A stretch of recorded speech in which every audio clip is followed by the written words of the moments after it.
edition of CNN Student News begins with two tragedies involving school violence.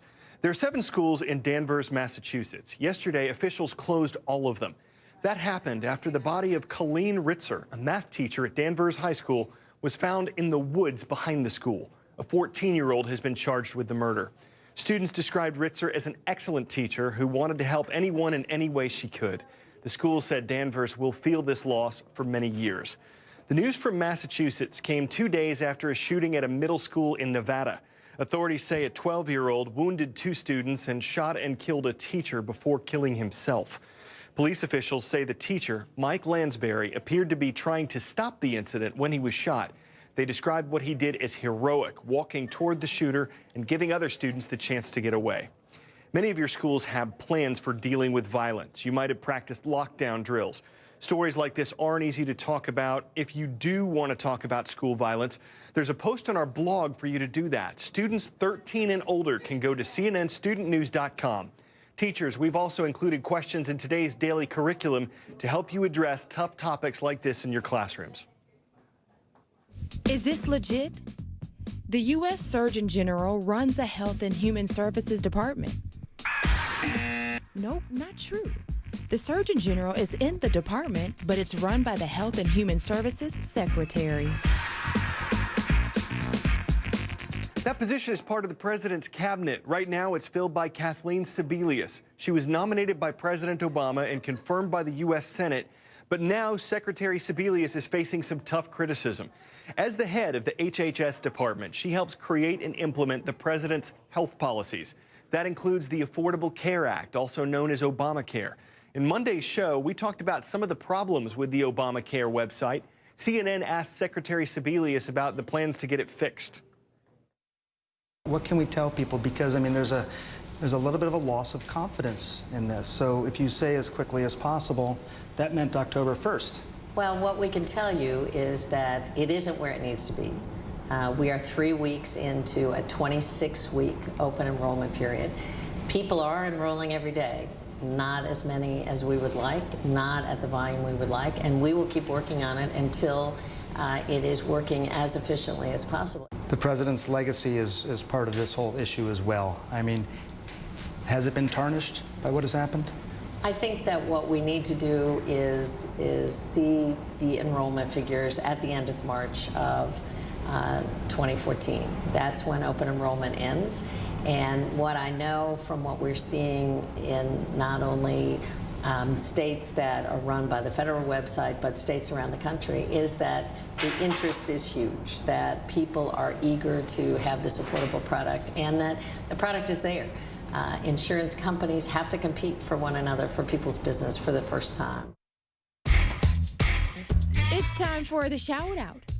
Which of these organizations was founded almost immediately after World War II ended? Is it the Red Cross, League of Nations, Organization of Petroleum Exporting Countries, or the United Nations? You've got 3 seconds. Go.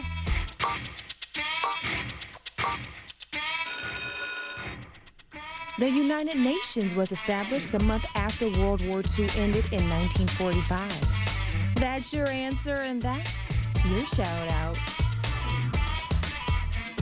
It happened on this day, October 24th. That's when the United Nations Charter, originally signed by 51 countries, went into effect. The United Nations is not an independent government, it's an organization, and today 193 countries are members. In honor of UN Day, here's a little more about the organization, how it works, and how it keeps up with the times. It's the United Nations, meeting place for most of the world's countries, from the most powerful such as the United States, China, and Russia, to the smallest and most vulnerable. For 68 years, the UN has been involved in everything from assisting refugees to negotiating peace among nations. The top official is the Secretary General, a position currently held by Ban Ki-moon of South Korea. The SG serves 5-year terms, and Ban is in his second go-around. Of all the languages in the world, the UN uses 6 to communicate: El Arabiya, Chongwen, English, Francais, Ruski, and Espanol. In some combination of those 6, the UN deliberates on global issues. For judicial matters, they look to the International Court of Justice. The Economic and Social Council, otherwise known as ECOSOC, deals with, you guessed it, the world's economic, social, and environmental issues. The Trusteeship Council helps countries become self-governed and independent, while the Secretariat, another part of the UN family, tackles day-to-day issues that include keeping the press informed. Where I'm standing is one of the more recognizable places in the UN, the Security Council. It determines threats to international peace and works to solve those problems right here in this chamber, a gift from Norway in 1952.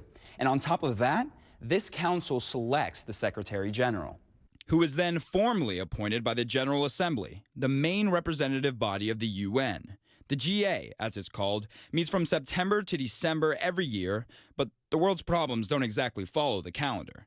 The UN has to operate year-round, and one of the ways they're staying current is through social media. The organization's Facebook page provides updates on everything UN to an audience of almost 600,000 people. On Twitter, the UN has over 1.7 million followers and over 21,000 tweets. And you can follow the organization in any of its official languages. So if you're posting about the UN on Facebook or Twitter and you want to sound smart for all of your followers, here's an inside tip. The 6 main bodies of the UN are called principal organs, as referred to in Chapter 3, Article 7 of the UN Charter. So yeah, that's bound to impress somebody. For CNN, I'm Omar Jimenez, United Nations. All right, school administrators in Aledo, Texas are hoping the high school football team is placed in a different district next year so they can play against tougher competition. Aledo's last opponent probably hopes so too. Losing is not fun. Losing big doesn't necessarily make it any better. But can a blowout be considered bullying? Watch this. Running the ball into the end zone, Aledo's Bearcats Friday made one touchdown after another, winning their game 91-0. That's a cremation, is what that is. I wish at some point they could just say, okay, game over. Why even finish it? A parent for the opposing team, Fort Worth's Western Hills, considered it more than just a painful loss. Aledo ISD says he filed an official complaint online against its entire coaching staff for bullying, suggesting they should have instructed their team to ease up. I would never ask our kids not to play hard. I would never tell them, I would go out there and let them score. You know, that's not what you want to teach kids. Coach Tim Buchanan says by halftime he was actively trying to keep the score down, subbing in backup players, letting the clock run, and instructing players to make fair catch calls. You don't want to embarrass. I mean, I've been on the other side of those scores. You know, in 2011, Lake Travis scored 62 points on us. That doesn't feel good. Doesn't make your kids feel good. We have to do an investigation to make sure there's not any legitimacy to it. Superintendent Derek City says the district is following the same procedure it does with all bullying complaint. But he says for now he's confident his coaches acted appropriately. There was nothing unfair about it other than the fact that our players were better than their players. Some students at Western Hills, the losing school, say the lopsided loss stings. Others say the blowout is being blown out of proportion. We want to hear what you say. If you're already on Facebook, the place to talk about it is facebook.com/CNN Student News.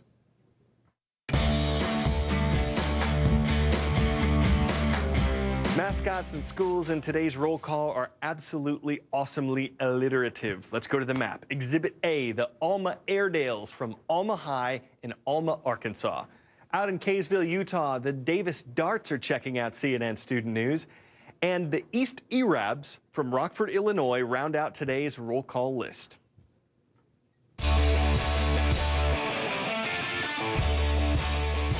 If you start getting a little dizzy watching this, imagine how Michaela Clark feels. She started practicing at the beginning of the football season, and at the homecoming game, she unleashed her performance. 34 seconds, 44 back handsprings.